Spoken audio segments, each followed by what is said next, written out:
everyone, this is my first training video, hopefully one of many, as long as I don't look back at this and I am absolutely mortified at how I've spoken and how I've ridden, but we can learn off of this potentially.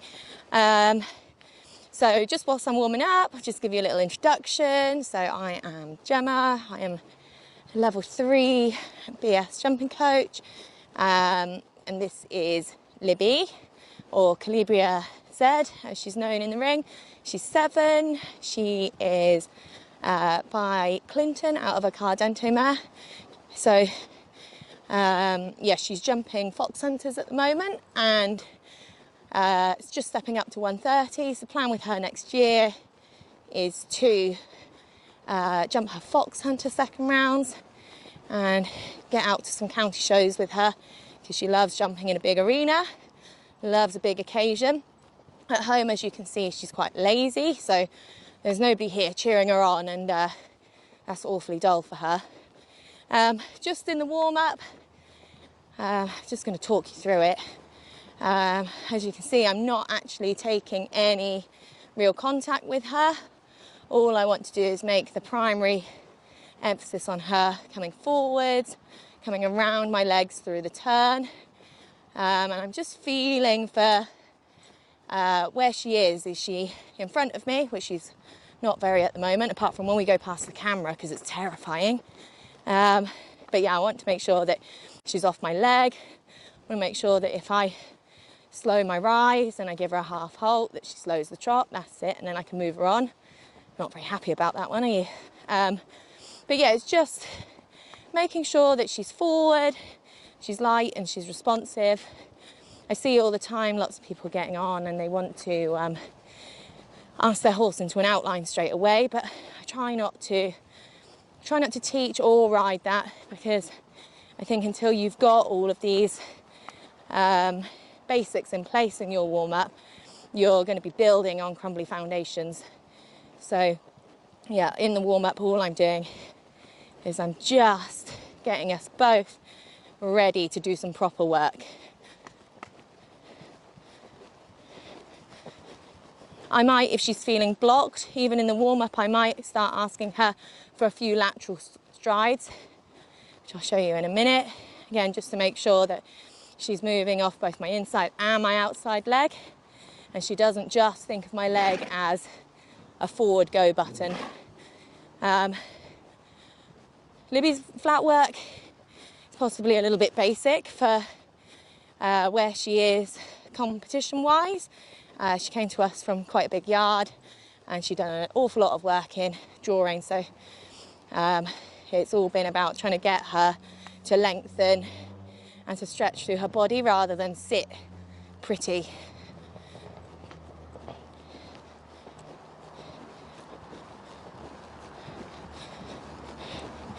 So I'm just going to ask her for a little bit of movement sideways, not very much. Like I said, I'm just testing. I'm just testing for responsiveness. I'm making sure that I get that nice softness through her rib cage, and she's pushing through from behind. You see she's a little bit reluctant to move off my outside leg, and then the head comes up. But I don't want to make the emphasis again on what I'm doing down my rein and with what I'm doing with my hand. It's just there as a support. Good girl. So as you can see, I'm just moving her off the track and then slightly on. And we're not looking for her to be dressage-y at the moment. All we're doing with her is we're asking her to become supple and soft. I much prefer to work my horse on feel, rather than potentially what someone would comment on how pretty it looks. So I'm just going to step her up into the canter.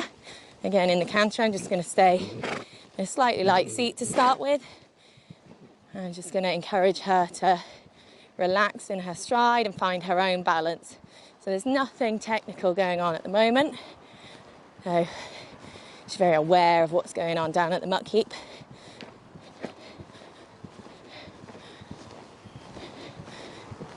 Good. So What we do struggle with in the canter with Libs is that when I do have her long and low, as she is in the warm-up, she's a little bit disengaged and she drops her head far too low. She's almost running a little bit on the forehand, but I don't get to school her very often, so it's all work in progress at the moment. What I don't want to do is, before she's warmed up, is to try and get her to sit just yet. I will ask her for a little flying change. Again, all through these movements, I'm allowing her to find her own balance and develop a rhythm without me having to support her.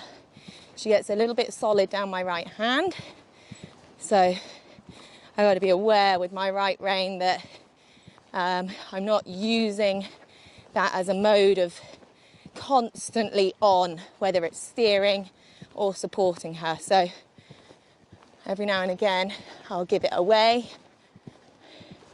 That's it, good girl.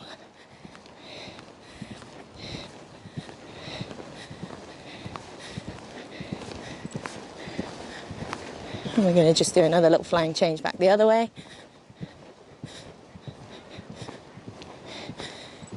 So I don't have to ask very much. I'm very lucky that someone did a good job when they taught her as a young horse. And she just requires a little bit of a change of weight, and she's pretty automatic. So that wasn't the best transition for anyone being super on it. Just dropped a little bit behind my leg, and then you see how the head comes up. And this is what I want to emphasize when you're working your horses at whatever level, is that everything's got to keep coming from behind. She is a little bit on the stuffy side today, so I'm just going to keep her trying to work nice and forwards. I was just giving myself a little breather in between the warm-up, and then I've just found myself nagging. So this is something that I see quite a lot of, and it's really difficult to avoid. So as you can see, I'm constantly asking her to move forward. If I take my leg off, you see how she slows down. I get very little in the way of impulsion. So what I try and teach, I haven't got a schooling whip on her because she is a little bit whip shy, is I ask with a squeeze. If I don't get a squeeze, I'm much sharper with my leg. Even if I get too much, it's better than not getting that response. And try and make sure that with your leg, you're not using it in the same one dimension. So if you see, now I'm back to one dimensional squeeze, squeeze, nag, nag. And you see how she's just completely switching off. I've not got any impulsion, and I am generating this all the time. So I'm just going to be a bit sharper with her. And it's the same with us as it is for them. It's making sure that you don't allow yourself to get into bad habits. So you're constantly training them for the good habits that you want to. I'm just starting to work Libs now in canter. See, I've got a little bit more contact. Yeah, and she's naturally a little bit downhill in her way of going. So I'm not supporting that. That's something that I don't want to get into the habit of. So as I'm working her in the canter, I still want to feel like I'm elastic through my contact. I can give that inside rein away, and you can see she doesn't lean on it. I can give both reins away. She's a little bit reluctant to carry herself, which is on me because I shouldn't be doing that for her. But as you can see with the canter that I've got, I'm just encouraging her to sit and hold her own frame. So I'm using my leg to support, and I'm not going to the front. Just going to give you a little example that if I want to, I can do what we see quite often. And I'm going to start, sorry Libs, you see how now I make my focus on her head carriage and trying to get her head off the floor. Now, she's not quite ready to do this, so see, I was met with a bit of resistance. Although she's lifted a little bit, I try not to get too much on the hand when I'm working these horses because it just makes them very reliant on you. So I want to be pushing the hind end to the front which I'm now going to do. So I'm going to ride her up into the bridle rather than keeping her boxed in as such. Even though boxed in looks pretty to the untrained eye, we don't want that in our work. So I just keep doing that little test with her, because she can get a little bit heavy down the rein and she can get a bit on the forehand, that I'm just softening down my inside rein. So it's just that little extension of the elbow, or you can do something as gentle as just opening your fingers and have a little flying change. Getting stroppy, and you see how I kind of held her through the corner then, and in holding her through the corner she became stronger in my hand and she became inverted in her frame. So I'm going back to trying to work her off my seat, but she's not overly happy about this right now. So you see how I've set myself up for failure. And again, in the canter, I'm just trying to work her so that she carries herself. It's not my job to carry her, it's her job. You might have seen in the background I've got some poles set up. So these are set up on a 5-strided distance, which is 5 jumping canter strides. Your jumping canter should be 12 foot long. If you're walking the course, you usually I walk it in yards. So I walk 4 paces to 1 stride. Oh, she's very blocked this way. You can tell she hasn't done any work for a little while. But this is good. I want you to see the imperfections as well, so that you're not just seeing a clean-cut image, which is what I find when I follow all my favourite professional riders, is they make it look amazing. So I'm just going to come in off the corner and keep a little bit of leg on. I'm just going to ride this line in my schooling canter. 1, 2, 3, 4, 5, 6. Okay, to even the ring. 1, 2, 3, 4, 5, 6, and I'm way off. So you see how easy it is to come down that distance on a set amount of strides that I didn't even want. And I see this in the ring all the time. And when I'm training, horses not getting their related distance, and how many issues it causes further down the line. So I'm going to come off the right rein again.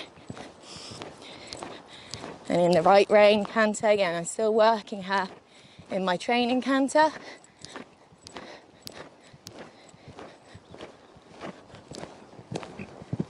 One, 2, 3, 4, 5, 6. Nice. Good girl. So this is what I call my comfy canter. It's what I call it to my clients as well. And it's pretty. It's easy to sit, it's easy to ride. You see how I was able to make that nice square turn at the far end. But it's not functional when you're jumping, especially when you're on a little horse like this, because Libs is probably only 15.2. So the distances aren't the easiest thing in the world for us. So I'm just going to bump her up a gear. And I'm going to start riding down this distance now in more of a 12-foot canter. This is my jumping canter. And she's a little bit on the forehand today, but I'm cantering around a lot, and she's not done a huge amount recently. So I'm going to come training, and I'm just going to come off the corner. I'm going to keep coming forwards. 1, 2, 3, 4, 5. Good. So she currently loses a little bit of balance in that bigger canter. And she's had a couple of weeks off, so she's feeling the burn of this session right now. But I'm just doing this really to show you that your jumping canter and that movement into your jumping canter, you shouldn't have to feel like you're going flat out. It should just feel like a step up a gear. So again, as I come off the corner, I'm just going to keep coming. 1, 2, 3, 4, 5. So you see she's still relaxed. I'm not having to chase her to get there, but there's a very clear difference if I then go back to my training canter, so I'm going to sit into her a little bit more again. And you see how, hopefully, if she holds it, we'll go back on to 6. 1, 2, 3, 4, 5, 6. Good girl. She's very hot now, aren't you? Very hot girl. Just going to do a couple the other way, just for the sake of making us symmetrical. So again, I'm just going to come in on this distance on my training canter. So pretty, it's comfortable, I like sitting on it. It's just lovely. Good girl. 1, 2, 3, 4, 5, 6. Good. Now this way, it's naturally a little bit shorter in a canter. So you see how even on my training canter, I'm still a bit far off that end pole. So when I move her up into my jumping canter, I need a little bit more. I'm just going to take a circle. Get her so that she's a little bit more off my leg. And then as I come off the corner, I want to just be thinking forward, soft. 1, 2, 3, 4, 5. Again, you see she's a little bit far off that pole, and this pole exercise is really good to highlight any imbalances in your canter, anything that's not quite symmetrical. Good. 1, 2, 3, 4, 5. Now it's better. Good. Excuse my lower leg. I feel like it's wobbling about all over the place, but I'm not doing quite so much of this proper schooling at the moment because I've not got my own horse, so I'll have to forgive all of this.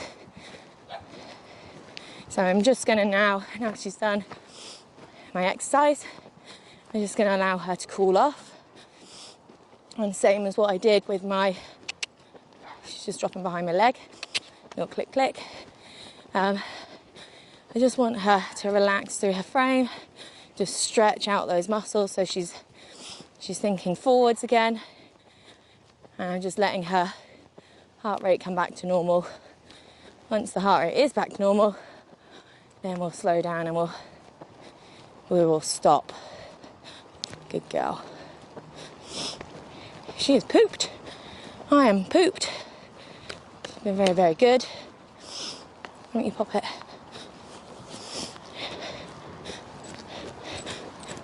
Good girl. And then we just let her walk off. But being careful not to nag again, because she desperately wants me to.